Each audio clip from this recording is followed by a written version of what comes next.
was the relationship like between the Julio Claudian emperors and the provinces, and of course the people living in the provinces, the provincials?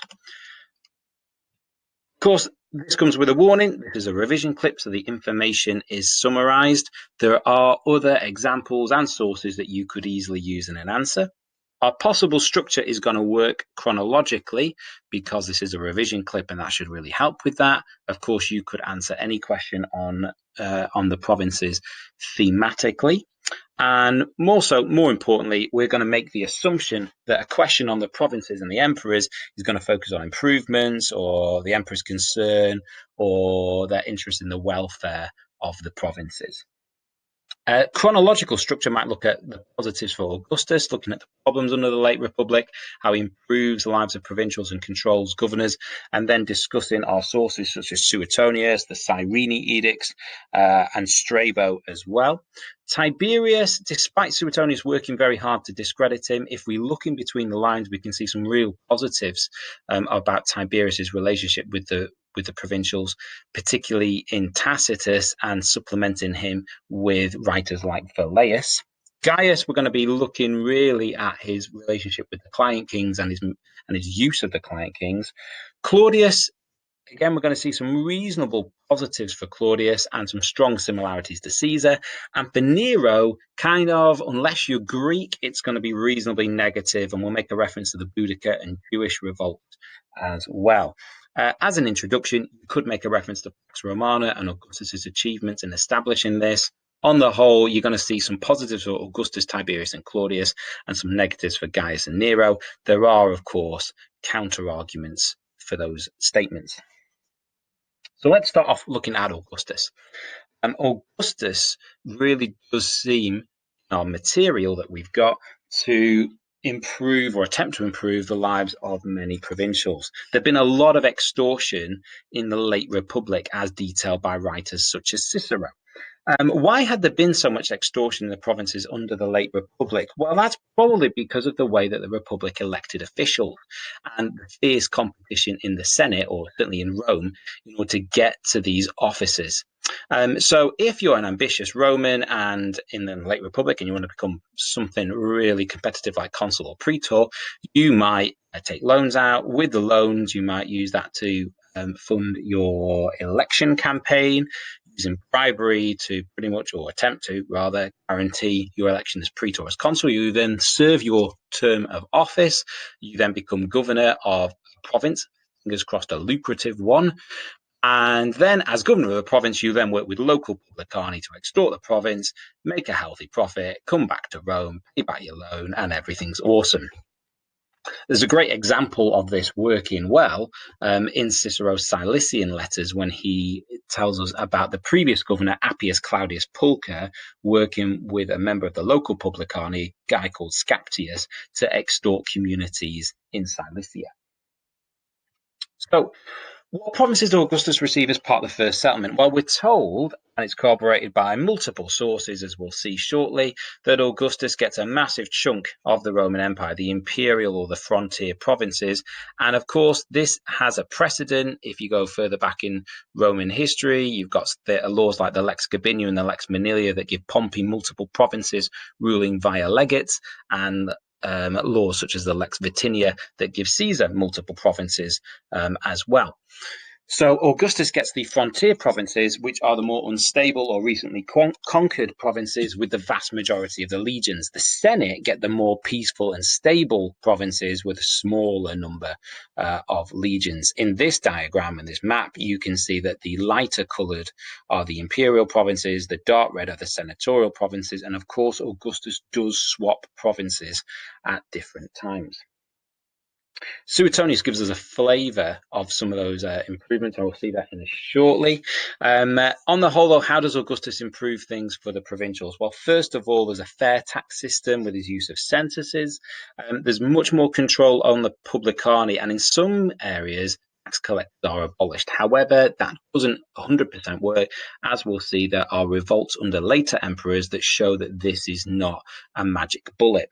There's also, interestingly, the emerging imperial cult and the cult of Augustus with the provincial councils, which potentially act as a forum regarding complaints of governors. Governors are increasingly controlled than they were under the late Republic, with a large fixed salary, which hopefully means less extortion, greater chance of conviction, and we see that particularly under Tiberius, where some governors who are extorting are indeed convicted. Imperial provinces having the best officials and a much more improved communications under Augustus. His use of imperial procurators, let's call that Governor Ofsted, and his Maius Imperium as well, which allows him to interfere. Of course, these improvements certainly do extend Augustus's influence and certainly are maybe backing up his political motives and his political ideas as to why he needs to control the provinces so tightly. Suetonius gives us a flavour of these ideas. In verse 40, he actually tells us that Augustus is actually pretty conservative towards the granting of Roman citizenship. So Suetonius provides us an anecdote about Augustus's wife Livia. Be aware, of course, Suetonius is pretty reliable on this. He is writing much later, but he's as director of the Imperial Archives has access to Augustus's papers. And since this isn't really a major political issue, there's no need for him to really embellish events. So it's pretty reliable stuff. Livia asks Augustus for citizenship for one of her associates who happens to be a Gaul. Augustus says no, but says he'll let the guy off taxes for life because he doesn't want to cheapen Roman citizenship and lower its status. In verse 47, we get Suetonius telling us that Augustus controls the powerful provinces and that Augustus does assist some provincial cities, particularly when they're affected by an earthquake. Dio, interestingly, corroborates the idea that Augustus manages the powerful provinces, but Dio is writing quite negatively about it because he says it's in his interest that he's prepared for war while the Senate aren't really prepared for war. So Dio and Suetonius are pretty much in agreement there. Let's look at the epigraphic information that shows how interested Augustus was in interfering in senatorial provinces. The best example of this is the Cyrene edicts, which clearly do highlight Augustus interfering in a senatorial province. These are a series of edicts from 7 and 6 BC and one of 4 BC. And essentially, the important thing is that they are great examples of Augustus using his Maius Imperium in order to interfere in a senatorial province because Cyrene was supposedly part of the Senate's domain. Cyrene edicts are talking about, or discussing rather, a conflict involving the Greek community. And the important points that we're going to highlight are these bits here, that basically Augustus is really keen on imposing his opinion on what is going on. And he's not happy that some innocent people have been oppressed and carried off to the supreme penalty. He's not happy about his subjects suffering improper treatment or extortion. So there's a good news, bad news here. Good news is Augustus is obviously concerned about what's happening to the citizens, the people in the subjects rather in this province, but equally, this is a senatorial province, so technically speaking, Augustus really shouldn't be interfering. But of course, this is a nice example of his Maius Imperium. There's another final example from Asia, and this is actually a little bit cooler because it's in between the first settlement and the second settlement, so before Augustus gets his Maius Imperium.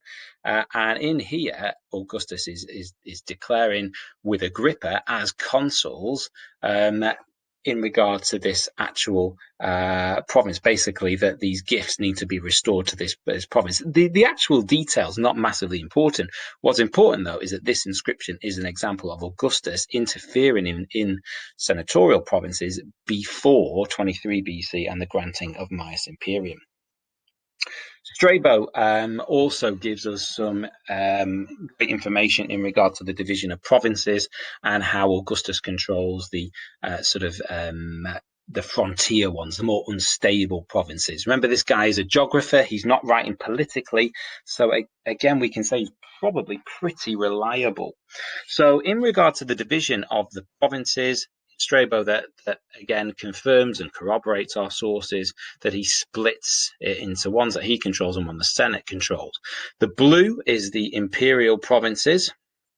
This is a justification of why Augustus had to control these, because they required military defense.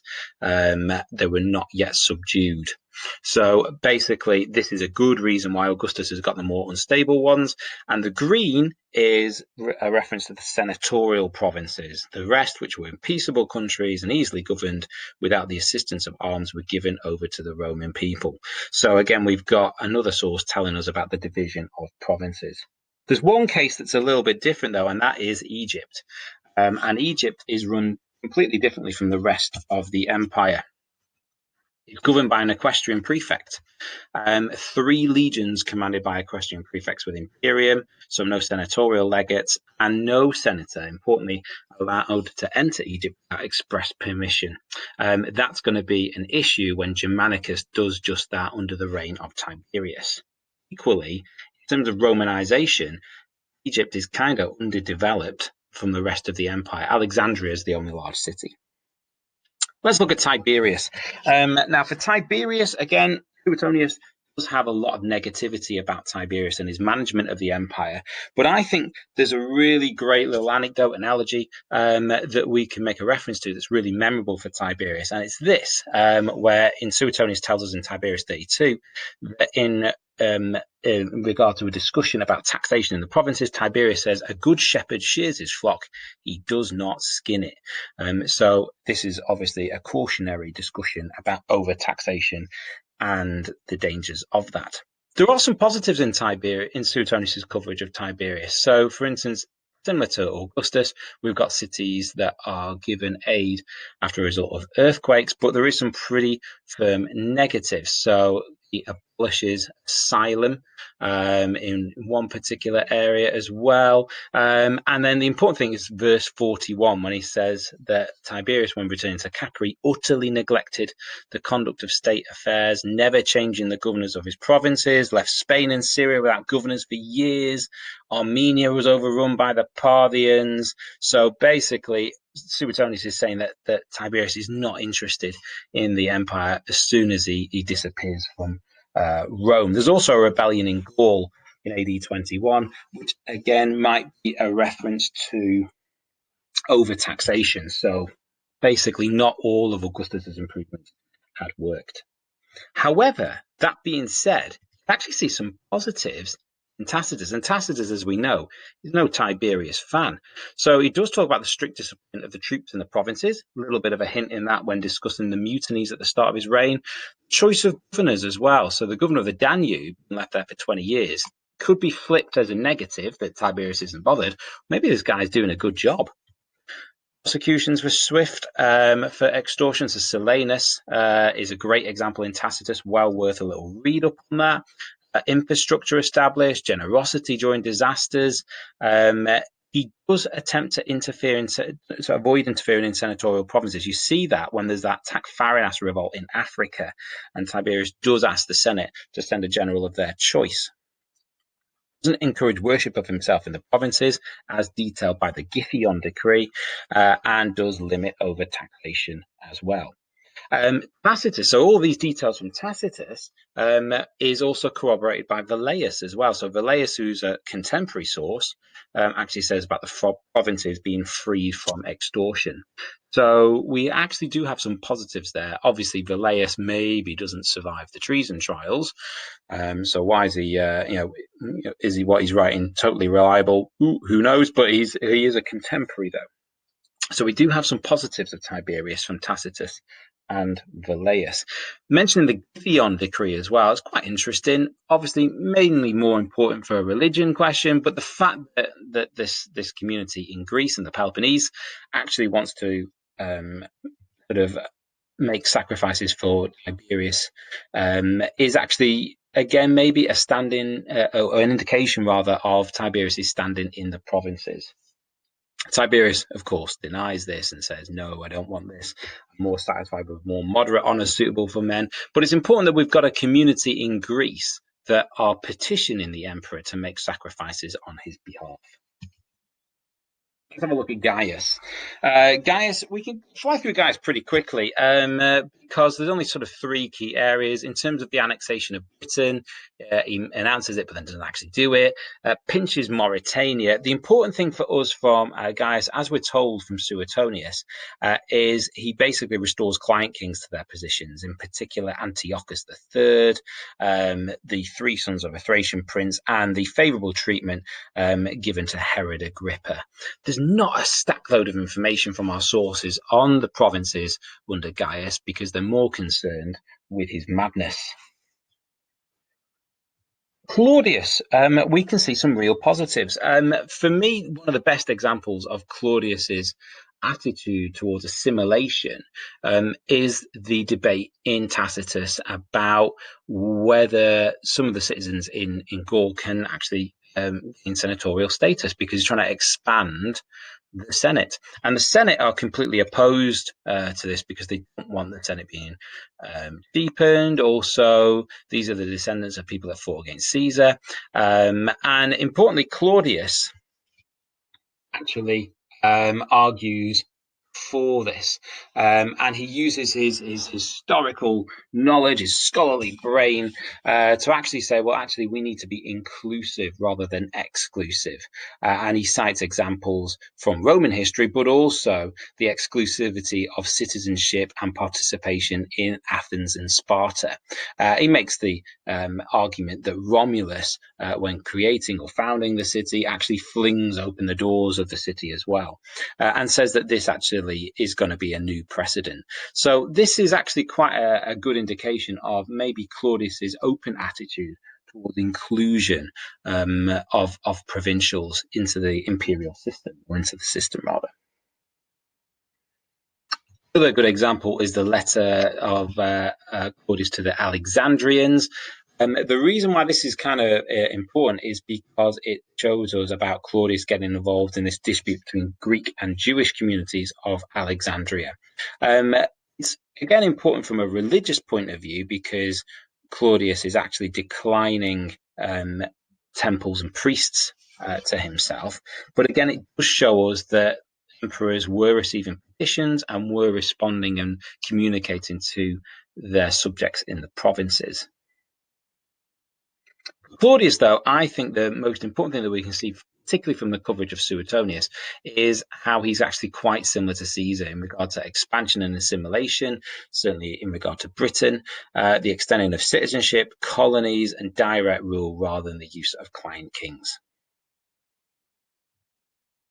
Nero, again, unless your Greek is going to be reasonably negative, let's not forget the Boudica Revolt and the Jewish Revolt. Now, we have to use a slightly off-spec source for discussing the Boudica Revolt. It's also Tacitus, but it's from his coverage it's from his Agricola.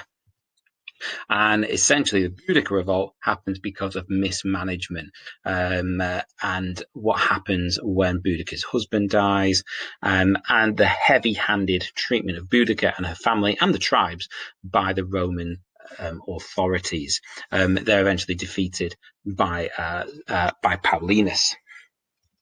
The Jewish revolt is another example of resentment as a result of Nero's raising taxes because of his extremely extravagant building program and needs, and we have the Jewish revolt, which raising taxes, which triggers that.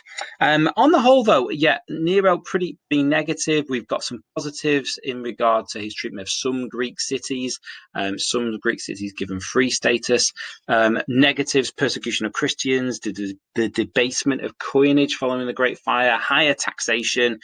We've got the Jewish revolt. There is some peace and stability in Germany, and certainly you could make a reference to the actions of Corbulo in Armenia. And of course, let's not forget that the revolts and the rebellions against Nero actually emerge from the provinces, from Gaul and from Spain.